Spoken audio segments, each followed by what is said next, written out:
Welcome to Natural Recovery from Suffering. This is Scott Killaby. I really am appreciative of you guys for listening to, across many platforms, my episode, It Feels Like I'm Going to Lose My Mind, bringing BPD into the body. Because I did that, as I said, I did that episode. It was just like, just sitting there like playing guitar on my own is how it felt. Because I thought, I don't know if my audience would be interested, because if they haven't been diagnosed with BPD or are not interested, maybe even if they've been with somebody with BPD, would they have recognized it?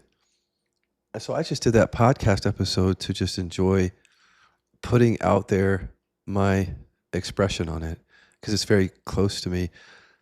A lot of these things are actually, because I owned a mental health and addiction treatment centers, actually two of them, and then I was the COO of a nationwide recovery center. And I was in charge of reorganizing, restructuring their behavioral health unit. They owned the patent for naltrexone implant.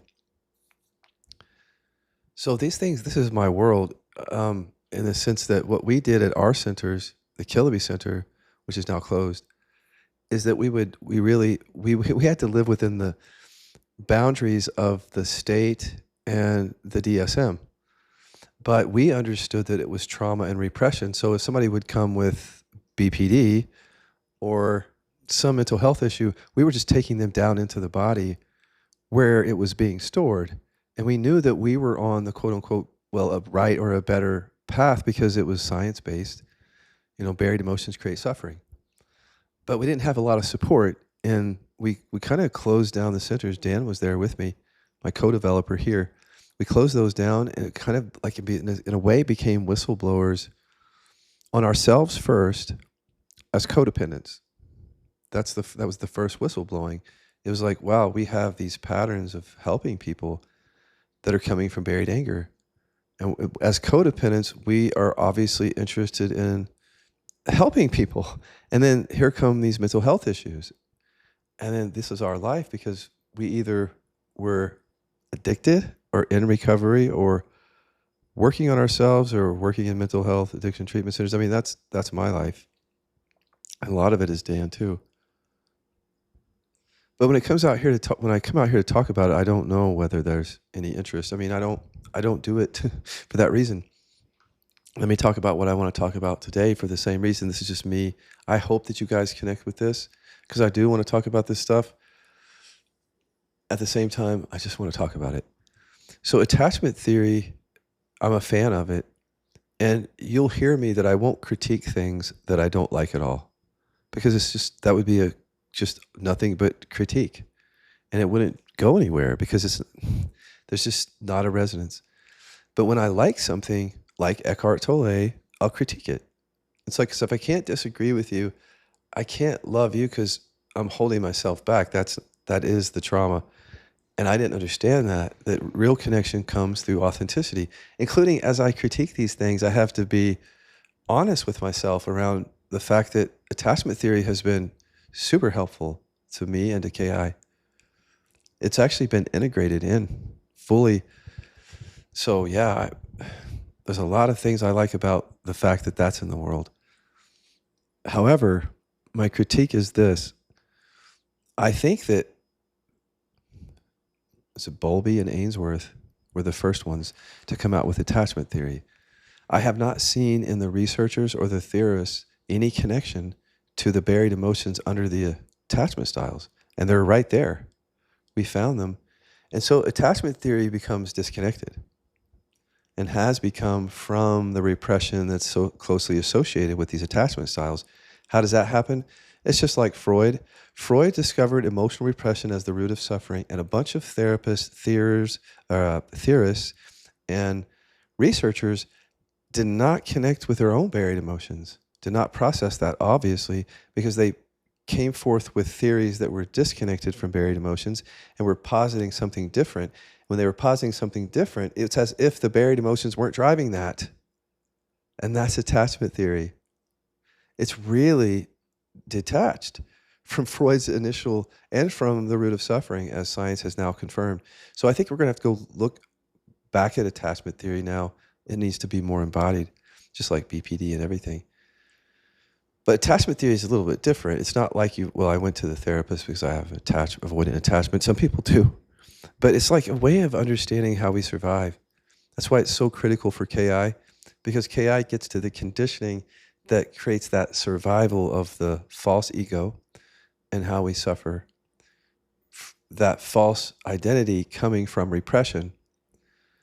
I've gone over that before. I hope people know that. If you have repression, you don't. But if you bury anger, then you might show up as good, peaceful, or empathetic to actually ward off anger from other people. But it just looks like a really good identity to have, and it's really safe. But it's trauma. It's buried anger quite often. If you're a hurt and sadness repressor, you might come off as big or argumentative or strong or even intellectual, even joyful, but it's not real for you because of the buried hurt. It's coming from that, or sadness. So when you really, really get that, you know that you see where everything's coming from for yourself and others. And when I read the attachment theory, the initial theorists, Bowlby and Ainsworth, and then the ones that followed, I can't find anybody, and you can correct me if I'm wrong, I can't find any of them connecting it to buried emotions. And that's a really big miss, actually. But see, we connected it here.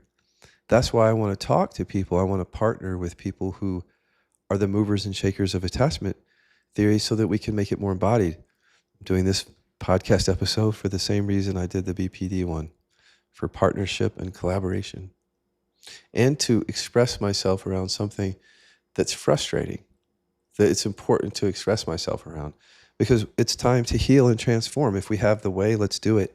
Let's get out of our heads. When we say we're avoidant attachment, we have an avoidant attachment style, or even avoidant personality disorder, frankly, we got to be really careful with that, because if somebody can transform out of that, they're not that. And we keep saying it, they're going to believe they are, and they're going to identify with that and think there's no way out of it. But the way out of it is through the body, because the avoidant attachment is often just avoiding buried hurt or anger, sometimes sadness.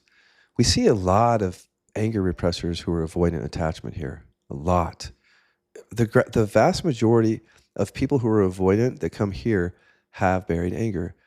They may also have buried hurt, because we're avoidant of people and we got hurt. And so when we show up like at a modality, we may not know that we're still operating from that avoidant attachment style.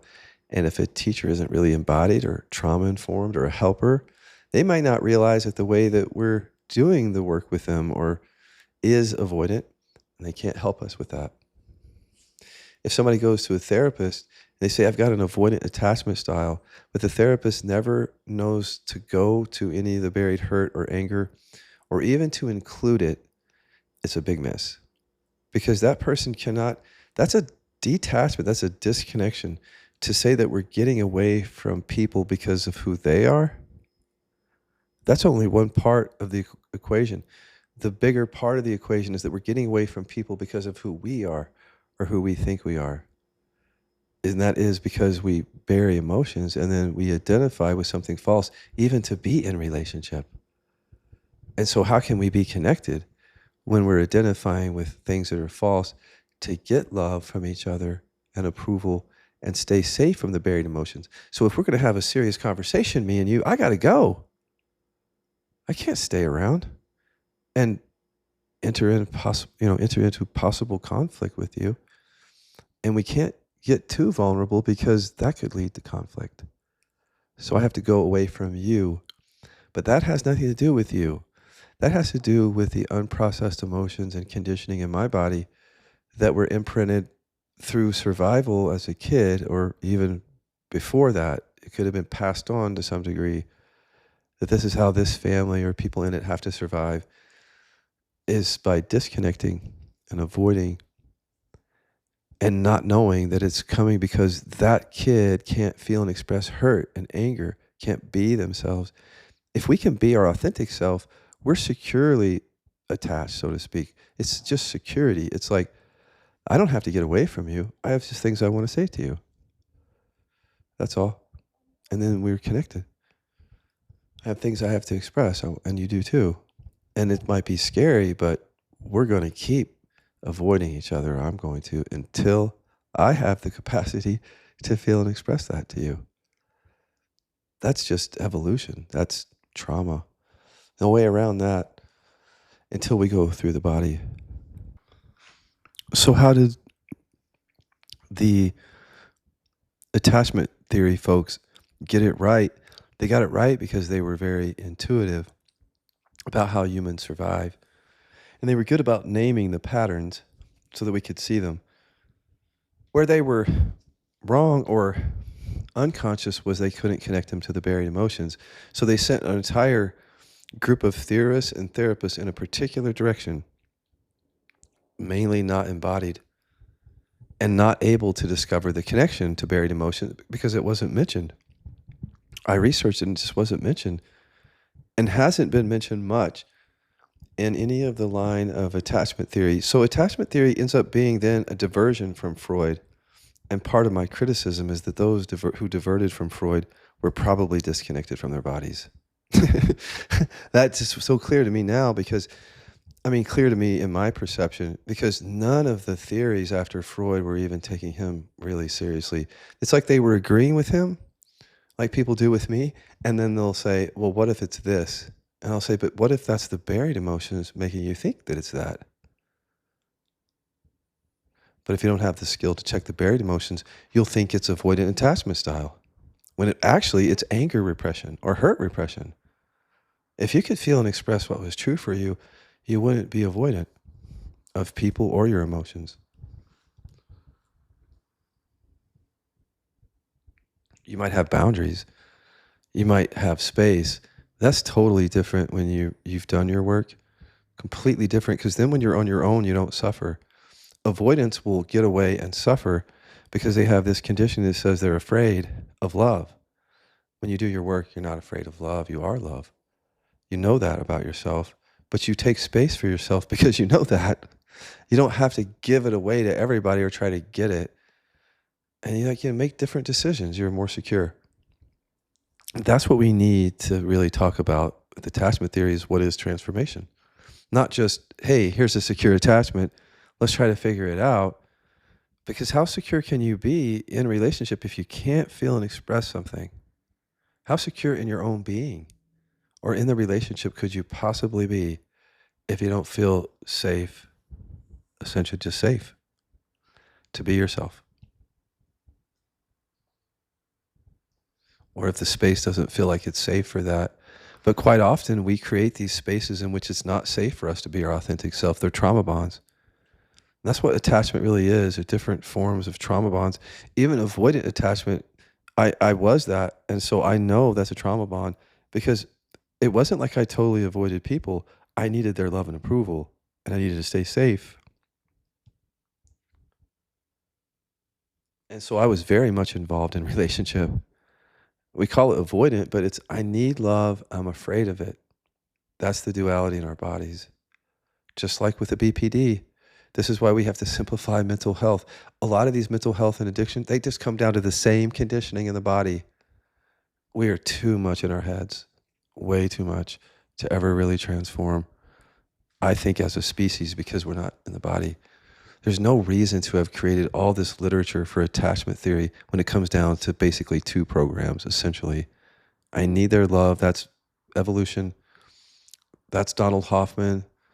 But it's not, I'm afraid. That's survival. That's Donald Hoffman. That's evolution. That's the pain pleasure principle.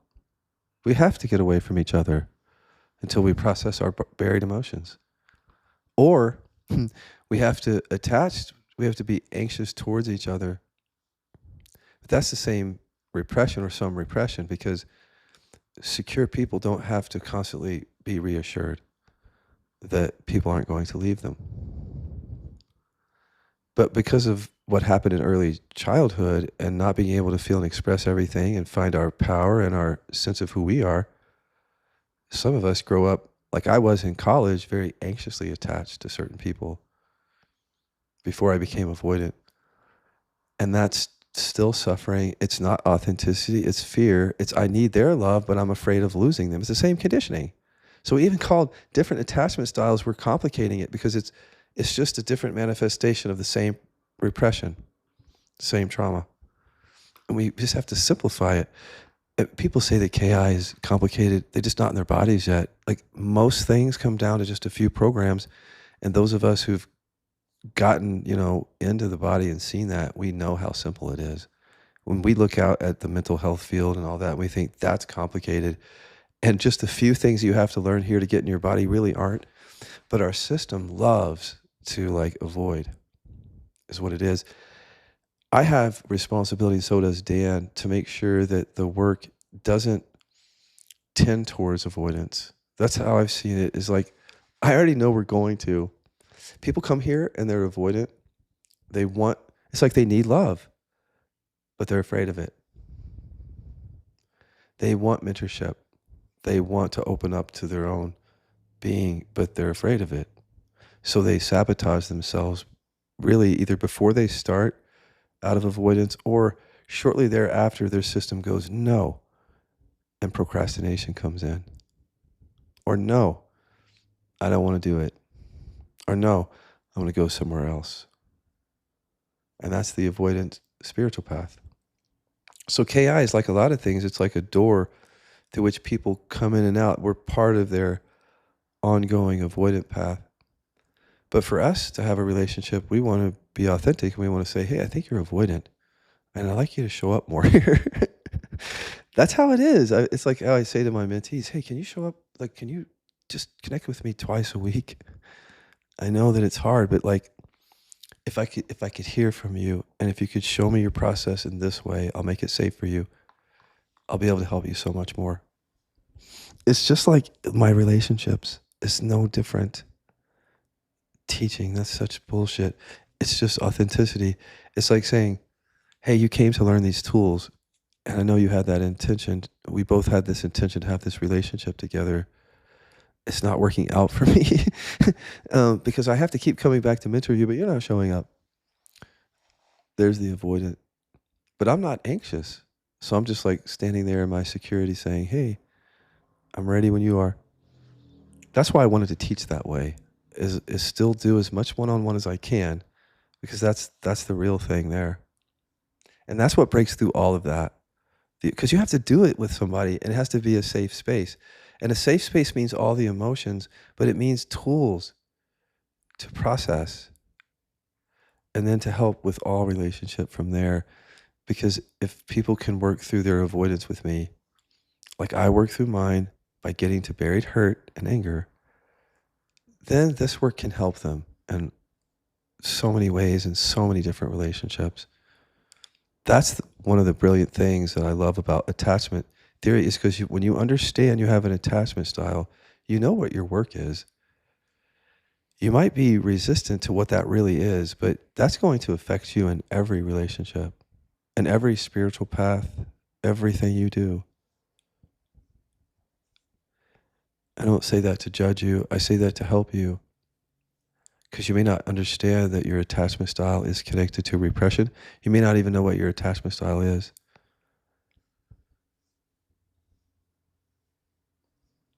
But whenever you learn it, if you haven't learned it, remember to keep it simple.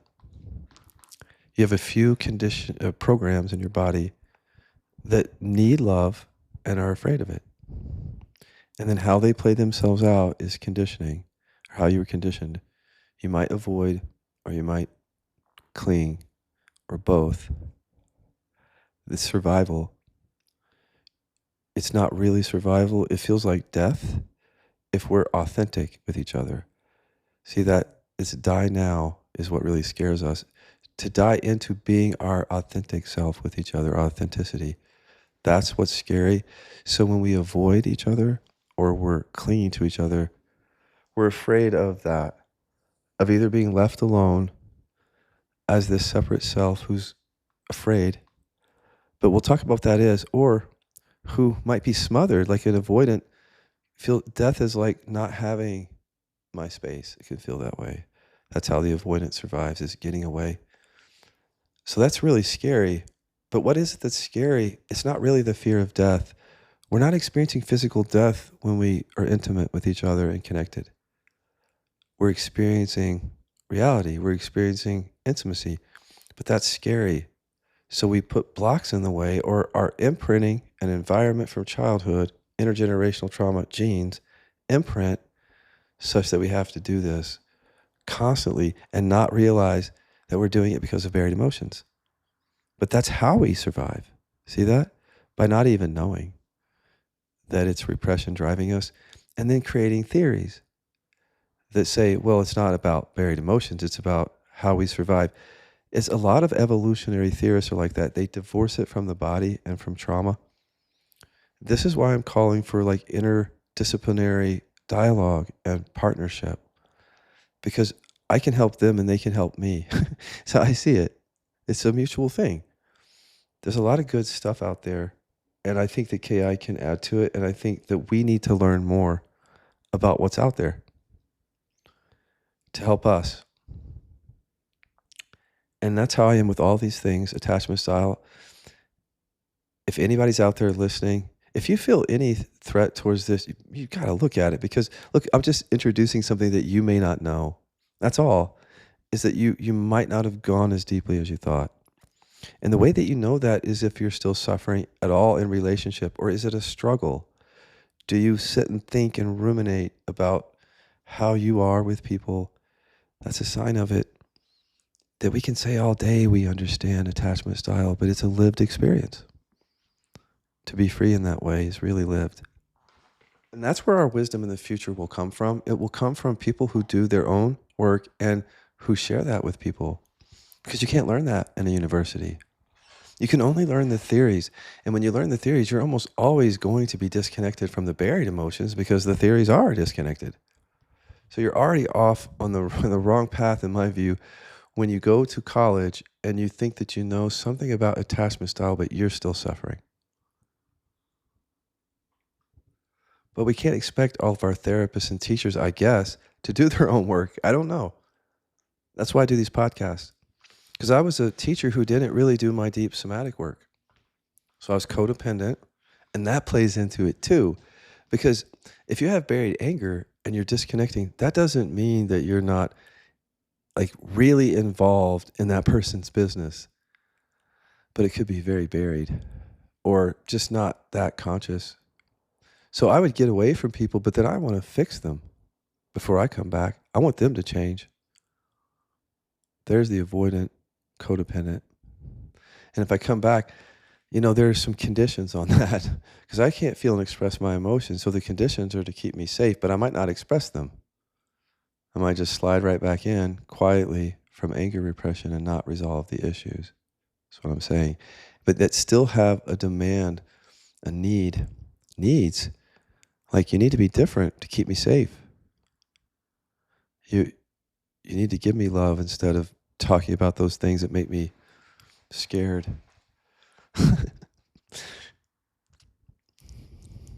We're not that conscious, though. As we become conscious, we have those kinds of conversations in a way. Well, we do inquiry and we see that we really feel that way. Like, if you become conscious, what you really find out, you might think you have an avoidant attachment style. That's not really what's going on. What's going on is this: I'm so fucking angry at you. I can't express it. So I'm going to get away like I did with my parents or the bullies. I'm hurt by you. I don't even know. I can't even feel it.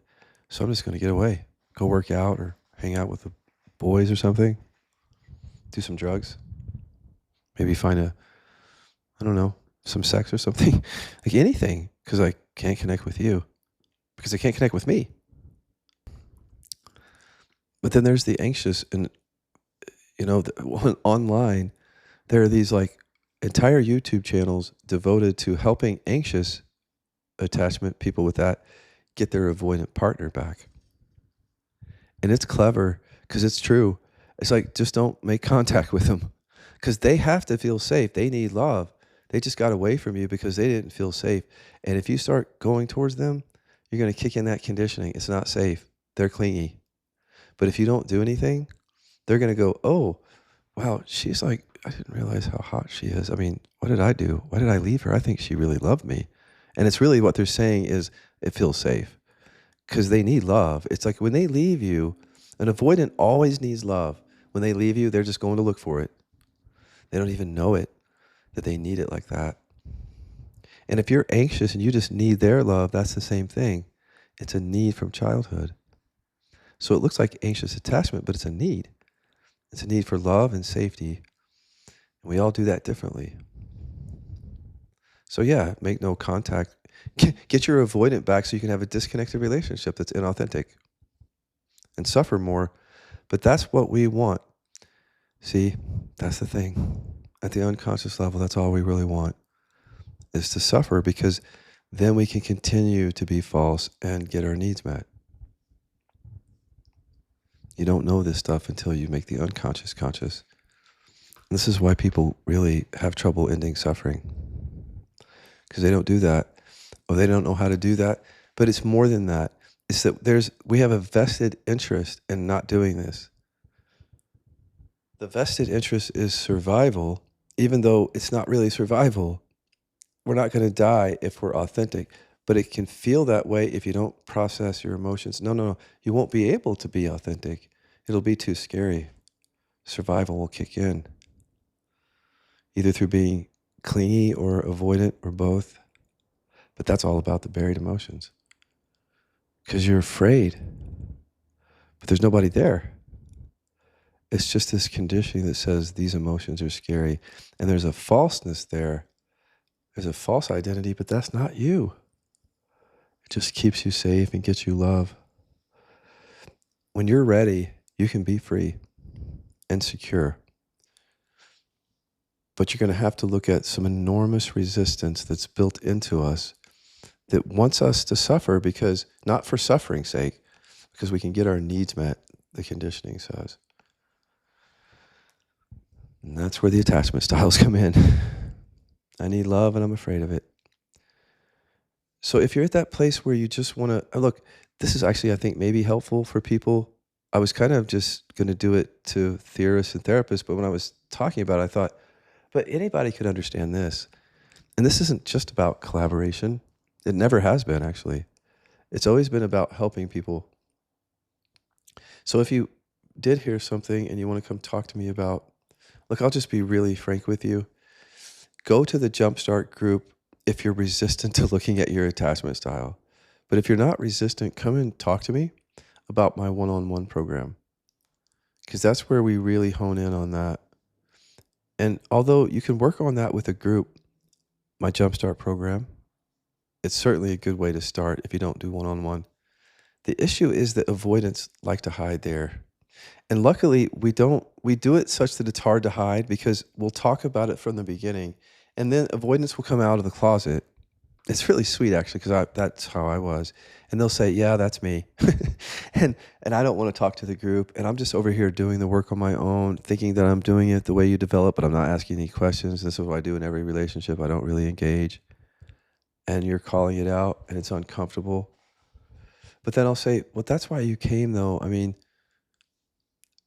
we avoidants really, there's an authentic aspect to us. We just can't, it's like buried, because we keep going we want to go towards the light and the love, but we're driven by fear when we go. And when we get too close to the light or love, we just go back to the isolation and disconnection and doing spiritual practice on our own, for example, or just being disconnected with people. It is something that you do have to just stop, like they do in the Jumpstart, and go, wow, did I get into this group and all groups because of avoidance? And then I don't actually connect with the group, but it's safer than one-on-one. Yeah. And in some ways, I'll leave you with this. It's not totally true, but it's kind of a pointer that there's two kinds of cults.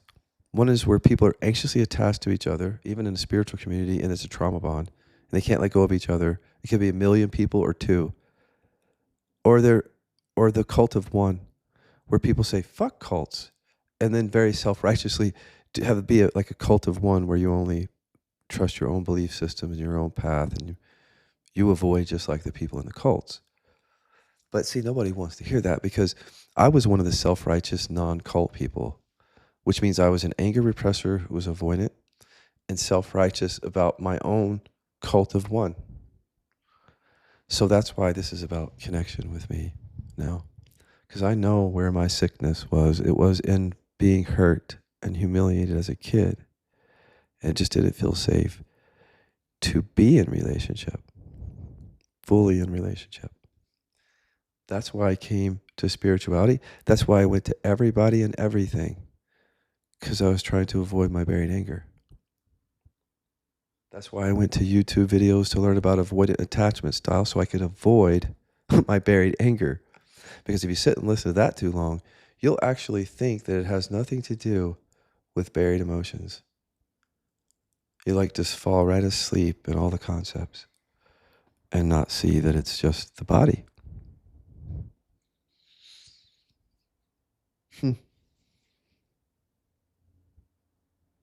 Well, hopefully there are therapists, theorists, and others.